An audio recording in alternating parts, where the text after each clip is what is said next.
नहीं नहीं नहीं नहीं, ये गलत है, ये बहुत गलत है। मतलब आप ठीक है, पैसा वैसा सब एक तरफ, लेकिन आप सोच कर देखो यार। हाँ हाँ, मैं बात कर रहा हूं किलियन एम्बापे की, किसी और प्लेयर की बात नहीं कर रहा। 700 मिलियन यूरोज एक प्लेयर के लिए एक सीजन के लिए खर्च करने को तैयार है यहां पर सऊदी अरेबिया के क्लब्स।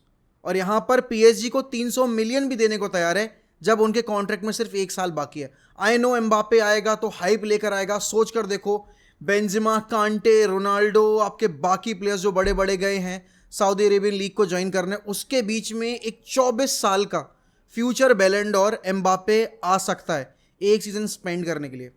बट ये सोच के देखो कि अगर ये इस वक्त पे डील हो जाती है, लेट्स से कि इसका अगर एक साल का कॉन्ट्रैक्ट अगर एक्सेप्ट हो जाता है अल हिलाल के लिए और ये चला जाता है अल हिलाल, आप ये सोच के देखो कि यूरोपियन फुटबॉल में इस चीज़ का कितना असर पड़ेगा। कि प्लेयर्स अब फोर्स कर पाएंगे क्लब्स को कि भाई नहीं, मुझे कॉन्ट्रैक्ट नेगोशिएट करना ही नहीं है, मेरे पास तो ऑफर रखा हुआ है सऊदी अरेबियन क्लब से और मैं तो कभी भी जा सकता हूँ, मुझे तुम्हारी ज़रूरत नहीं, तुम्हें हमारी ज़रूरत है। एजेंट्स यहाँ पर फोर्स कर सकते हैं, जो बड़े बड़े क्लब्स हैं आपके real Madrid, Barcelona, Manchester United और जो बायर्न म्यूनिख वगैरह जैसे क्लब है। और इस सब के बीच में ना एक चीज़ और ज़्यादा बढ़ जाएगी आने वाले टाइम में, वो होगी प्लेयर पावर। ये जो एम्बापे का सागा चल रहा है ना अभी, ये बहुत ही इंटरेस्टिंग मोड पर आके खड़ा हो गया है। पीएसजी का मानना है कि हम एम्बापे को फ्री एजेंट के तौर पे नहीं जाने दे सकते। एम्बापे कह रहा है मुझे मेरे लॉयल्टी बोनस चाहिए हैं, अगली साल में फ्री एजेंट के तौर पर जाऊंगा और रियल मैड्रिड को ज्वाइन कर लूंगा। इसी बीच में सऊदी अरेबिया से क्लब उठ के आता है अल हिलाल, वो कहता है देखो मैं रियल मैड्रिड की भी दिक्कतें दूर कर दूंगा, मैं किलियन एम्बापे की भी दिक्कतें दूर कर दूंगा पैसे को लेकर, मैं यहाँ पर पीएसजी का भी सरदर्द दूर कर दूंगा कि उनको भी फ्री एजेंट के तौर पर एम्बापे को ना जाने देना पड़े। तो हम आपको एक साल के लिए एम्बापे लेंगे आपसे, 300 मिलियन हम आपको पे करेंगे, एक साल का कॉन्ट्रैक्ट होगा जिसमें Kylian Mbappe will earn 700 million euros, और वो भी टैक्स फ्री, टैक्स भी नहीं देना पड़ेगा आपको सऊदी अरेबिया में, क्योंकि रूल ये है कि आप जितना भी अर्न करते हो वहाँ पर टैक्स का कोई इशू नहीं है, तो टैक्स फ्री इनकम रहेगी उसकी। और उसके बाद एक साल के बाद ही will be able to join his dream club Real Madrid. अब देखो सुनने में ही जितना अच्छा लग रहा है ना, अगर आप लॉजिकल बेसिस पे सोचोगे, अभी एक साल के बाद यूरोज होने वाले हैं राइट, यहाँ पर किलियन एम्बापे को कंपटीशन चाहिए, क्योंकि देखो सऊदी अरेबियन लीग में पैसा है, प्लेयर्स बड़े बड़े गए हैं, लेकिन आपने देख लिया ना अभी जो जितने भी सऊदी अरेबियन क्लब्स खेल रहे हैं प्री सीजन में बड़े बड़े क्लब्स के साथ, उनका क्या हाल हो रहा है। क्योंकि क्वालिटी ऑफ फुटबॉल बहुत ज़्यादा मतलब निचले दर्जे की है उस लीग के अंदर। बड़े प्लेयर्स लाने से चीज़ें नहीं सुधरती हैं, उसमें टाइम लगता है, क्योंकि आप 11 के 11 प्लेयर्स तो एक टीम में नहीं खड़े कर दोगे ना, इंटरनेशनल प्लेयर्स। बात वही है, आपको थोड़े बहुत तो प्लेयर्स रखने पड़ेंगे, और अगर आप नहीं रख रहे हो तो फिर आप अपनी लीग की रेलेवेंसी क्या रखते हो। अब एम्बापे अगर वहाँ जाएगा, एम्बापे को जीतना है बैलन डोर, एम्बापे का सबसे बड़ा कॉम्पिटिटर है अर्लिंग हालैंड, ट्रेबल जीत चुका है पिछली साल, वो अभी आपके गोल्डन बूट में 36 गोल स्कोर कर चुका। यहाँ पर अगर आप बात करो बैलन डोर की रेस में, he and Lionel Messi are competing for that trophy this season. अगर ऐसे मौके पर किलियन एम्बापे यूरोप ही छोड़कर चले जाएंगे, भले ही वो एक साल के लिए जाएं, फिर भी लोग किलियन एम्बापे के बारे में क्या बोलेंगे, और क्या वो level of football Kylian Mbappe की रह पाएगी जब वो एक लोअर टियर लीग में जाकर अपनी फुटबॉल खेल रहे हैं। और ये चीज़ आपकी फ्रेंच नेशनल टीम को और उनकी खुद की परफॉर्मेंसेस को कितना इम्पैक्ट करेगा। चलो वो सारी बातें भी मैं दरकिनार कर देता हूँ। बात आती है पैसे की, तो देखो it's impossible to reject a 700 million euro deal, किसी भी तौर पर आप रिजेक्ट कर नहीं सकते। लेकिन then comes the morals, then comes the ethics की क्या मैं एक ऐसा प्लेयर जो रियल मैड्रिड के सपने देख रहा हूँ, वो एक सीज़न सिर्फ इसलिए सऊदी लीग चला जाए क्योंकि मुझे ज़्यादा पैसा मिल रहा है और मुझे यहाँ पर अपने आप का बैंक बैलेंस बढ़ाने की एक अपॉर्चुनिटी मिल रही है। आई थिंक ये बहुत गलत अप्रोच होगा। पीएसजी का बिल्कुल सही सिचुएशन है यहाँ पर, पीएसजी को चाहिए पैसा, रियल मैड्रिड को वो बेचना नहीं चाह रहे इस साल में, उनका जिद है। आप देखोगे 2 साल पहले भी उन्होंने नहीं सेल किया था, लास्ट ईयर भी फोर्सफुली कॉन्ट्रैक्ट साइन करवाया, जो भी उनको पॉलिटिकल इन्फ्लुएंस यूज़ करके एम्बापे को फोर्स किया, and now they are not including him in the Champions League squad, pre season tour से भी नाम हटा दिया है। ड्रास्टिक हो चुकी हैं चीज़ें, काफ़ी ज़्यादा टॉक्सिक हो चुकी हैं। देखो रिलेशनशिप तो एंड करना पड़ेगा एम्बापे को अपना पीएसजी के साथ, भले ही उनको लॉयल्टी बोनस मिले ना मिले। ऑल्दो एम्बापे इसीलिए रुके हुए हैं क्योंकि उनको लॉयल्टी बोनस मिलने की उम्मीद है और वो चाहते हैं कि उनका लॉयल्टी बोनस वाला पैसा मिले, उसके बाद वो क्लब छोड़ के जाएं। लोन डील हो सकती है जिस पर शायद मंजूरी ना भरे पीएसजी, उनको चाहिए पैसा। बहुत सारे क्लब्स के नाम आ रहे हैं, आप देख रहे हो न्यूकासल का नाम आ रहा है, स्पर्स का नाम आ रहा है, लिवरपूल का नाम आ रहा है, यूनाइटेड का नाम आ रहा है, चेल्सी का नाम आ रहा है, आर्सेनल का नाम आ रहा है प्रीमियर लीग क्लब्स में।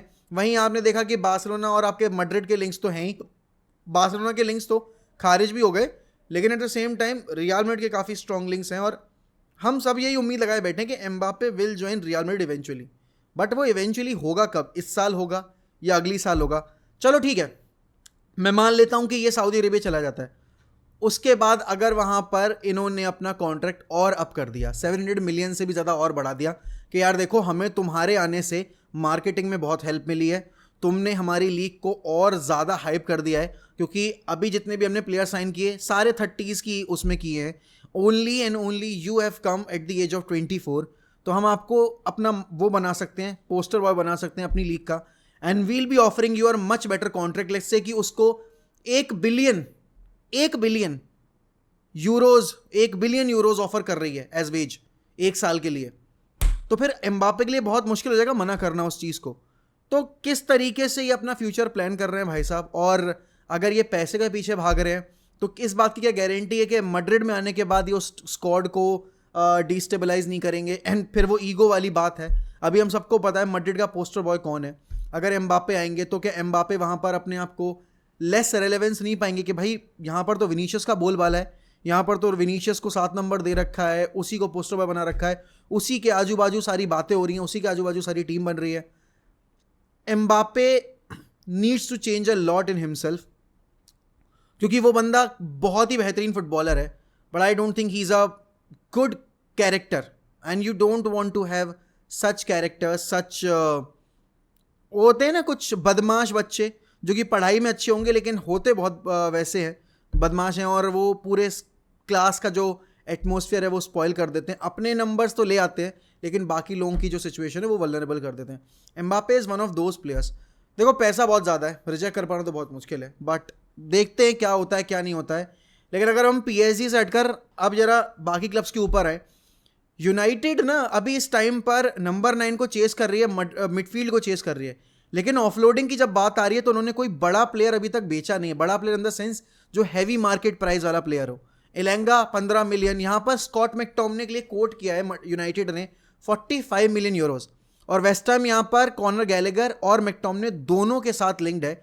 एंड यहाँ पर वेस्ट हैम की कोशिश ये है कि हम कैसे ना कैसे करके मैकटोमिने को ऑन बोर्ड ले आए। देखो 45 मिलियन कोट कर देने से 45 मिलियन मिलने नहीं वाले, बट हाँ एक चीज़ देखकर अच्छा लगा कि यूनाइटेड ने थोड़ा सा एक ऐसा प्राइस टैग रखा है जहां पर अगर नेगोशिएट करके भी हम उनको अगर 30 पे लेकर आते हैं, या लेट्स से कि हम 25 पर लेकर आते हैं, तो भी मैकटोमिने के लिए हमें अच्छी सेल वैल्यू मिल सकती है। 30 तो हमें कम से कम मिलने चाहिए मैकटोमिने के लिए कंसिडरिंग इस कॉन्ट्रैक्ट। एंड वो अगर वेस्ट हैम में जाएगा तो वेस्ट हैम में उस क्वालिटी का कोई और मिडफील्डर है नहीं। डेक्लन राइस का एक परफेक्ट रिप्लेसमेंट हो सकता है, वो गोल स्कोरर भी है, आपको पता है डिफेंसिव मिड भी खेल चुका है, और स्कॉटलैंड के लिए राइट बैक भी खेल चुका है, सेंटर बैक भी खेल चुका है, नंबर 8 भी खेल चुका है हमारे लिए। तो is a very versatile player, एक कंप्लीट पैकेज मिल रहा है आपको, और वेस्ट हैम जैसे क्लब के लिए मैकटोमिने जैसा प्लेयर बहुत अच्छा साइनिंग होगा। लेकिन पॉइंट ये है कि चेल्सी क्या कॉनर गैलेगर को सेल करेगी, क्योंकि चेल्सी यहाँ पर गैलेगर, पोचेटिनो इन पर्टिकुलर गैलेगर को सेल नहीं करना चाहता है। अब यहाँ पर रिपोर्ट्स जो आई थी उसके हिसाब से वेस्ट हैम 42 मिलियन यूरोस खर्च करने को तैयार है गैलेगर के ऊपर। अब देखो कौन सा प्लेयर आएगा तो एक ही आएगा, गैलेगर आएगा जो कि आपका नंबर 8 है / नंबर 10 है, या फिर आपका मैकटोमिने आएगा जो कि आपका ऑलराउंडर है, किसी भी एरिया में आप खिलाओगे वो परफेक्टली फिट इन हो जाएगा, और आपको चाहिए भी डेक्लन राइस का ही replacement. United can negotiate in this deal, United can actually make it happen, and McTominay से हम बेनिफिट निकाल सकते हैं, क्योंकि out of Fred and McTominay, Fred के कॉन्ट्रैक्ट में सिर्फ 1 साल बाकी है, मैकटोमिने के केस में वो एक इंग्लिश टैक्स भी लग जाता है, तो वो एक हमारे लिए प्लस पॉइंट है। बात यहाँ पर अगर फ्रेड की जाए तो देखो यार गैलेटासरे ना हमारे साथ मजाक कर रही है, और seriously 6 million 8 million for a player like Fred, इतना अच्छा प्लेयर जो पिछले सीजन में one of the main man था बड़े मैचेस में आपके लिए, आप उसके लिए यार 20 मिलियन ही निकाल पा रहे हो। गैलेटासरे गलीच पना कर रही है कतई, इट्स नॉट वर्थ इट। अगर हम 8 मिलियन में बेचते हैं तो we are not going to get any profit from that deal. तो यहाँ पर फ्रेड को खुद देखना पड़ेगा भाई कि वो क्लब को छोड़ने से पहले किस सिचुएशन में फोर्स कर रहे हैं। देखो Fred wants a move, it's certain that Fred will not be part of United's team in the next season 23-24 में, but where will he end up? And बात ये भी है कि हमें उनसे कितना मिल जाएगा अगर हम सेल करते हैं तो। और यूनाइटेड देखो स्ट्राइकर के केस में अभी भी लिंक्ड हो रही है यहाँ पर रैस्मस हॉलैंड के साथ। बताया जा रहा है कि थर्सडे तक एक ऑफिशियल बिड लॉन्च कर देगी यूनाइटेड। एटलांटा वेट कर रही है कि जल्दी से उनकी सिचुएशन जो है वो क्लियर हो, जिससे कि वो अपने नए सीजन में जाते में प्लान कर पाए अपनी विंडो भी। क्योंकि अगर हॉलैंड बेचेंगे वो तो डेफिनेटली वो यहाँ पर एक ना एक प्लेयर साइन करेंगे। ऑलरेडी वो लिंक्ड है 2-3 प्लेयर्स के साथ। यूनाइटेड के केस में ना सिर्फ हॉलैंड ही नहीं रडार पर। आपने रिपोर्ट्स पढ़ी होंगी कि भाई यहाँ पर हैरी केन आ सकते हैं, नहीं आ सकते हैं जिनको कल साइमन स्टोन्स ने और बाकी रिपोर्टर्स ने खारिज कर दिया कि यूनाइटेड इस टाइम पे सिर्फ हॉलैंड की डील पे फोकस कर रही है। But I will not rule this move out, क्योंकि देखो if Harry Kane is willing to switch sides with in the Premier League, United stands a very good chance in this case. और 100 million for Harry Kane, I know मैं खुद ही बोल रहा हूँ इतने time से कि 100 मिलियन नहीं है। If we end up paying 75 million और 80 million, I think it's a very good deal for us. अगले 3 सीजन में ही can deliver us a trophy, a big one definitely. क्योंकि वो जिस तरह से गोल स्कोर करता आ रहा है स्पर्स के लिए, हमें एक ऐसा ही गोल स्कोरर चाहिए जो कि रेगुलर बेसिस पे हमें प्रीमियर लीग के अंदर 20 गोल की गारंटी दे पाए और सीजन में 30 गोल की गारंटी दे पाए, जो कि हैरी केन दे सकते हैं, दे रखी है।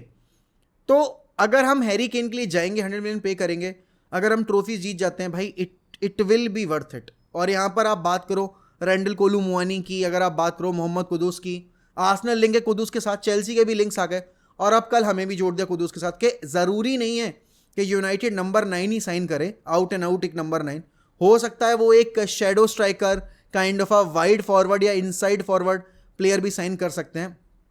बट सवाल वही खड़ा होता है कि आपके पास ऑलरेडी इतने सारे प्लेयर्स उस क्वालिटी के हैं। तो आपके पास सैंचो उस क्वालिटी का है, ब्रूनो उस क्वालिटी का है, Amad can also play in that role. अगर आप लेट्स से कि ग्रीनवुड को वापस लेके आते हो, greenwood is also one of those players जो कि आउट एंड आउट नंबर 9 भी है, आपका वाइड फॉरवर्ड इनसाइड फॉरवर्ड भी खेल सकता है। आई डोंट सी कुदुस की साइनिंग इतना ज़्यादा मतलब सेंस बनाती हुई। We need a fox in the box kind of a player and that's why we need to have you know, आपका चाहे आप गोंचालो रैमोस बोल लो, चाहे रैस्मस हॉलैंड बोल लो, चाहे आप बोल लो यहाँ पर Harry Kane. Out of all these 3 if Harry Kane is achievable, I would say कि भाई go and get Harry Kane. बड़ा वही वाली बात आ जाती है कि हैरी केन नहीं अभी इस टाइम पर अवेलेबल हैं, क्योंकि हमारा पूरा फोकस जो रैस्मस हॉलैंड के ऊपर है, तो हम उनको ही लाने की कोशिश कर रहे हैं। बाकी देखते हैं क्या होता है क्या नहीं होता है। लेकिन आप लोग बताइए मुझे कमेंट सेक्शन में कि ये जो एम्बापे की सिचुएशन चल रही है, इसमें अगर एम्बापे सऊदी लीग ज्वाइन करता है तो आप कितने डिसअपॉइंटेड होगे, या फिर आप डिसअपॉइंटेड होगे भी या नहीं होगे। बिकॉज अगर आप मेरी मानो, मतलब अगर आप मुझसे पूछोगे, I will be highly disappointed कि एक ऐसा प्लेयर जो कि इतना ज़्यादा कैलिबर होल्ड करता है, वो सऊदी लीग में जाकर क्यों ये मूव करेगा सिर्फ पैसे के लिए। बट आज के केस में पैसे ही सब कुछ है and this is what football is all about now. और अगर ऐसे चलता रहा तो आने वाले टाइम में क्लब्स को झुकना पड़ेगा बहुत ज़्यादा प्लेयर्स के आगे, क्योंकि प्लेयर पावर बढ़ती जा रही है। सऊदी ने एक फ्लड गेट से ओपन कर दिए जिसमें सफ़र करेगा यूरोप और यूरोप के बड़े क्लब्स।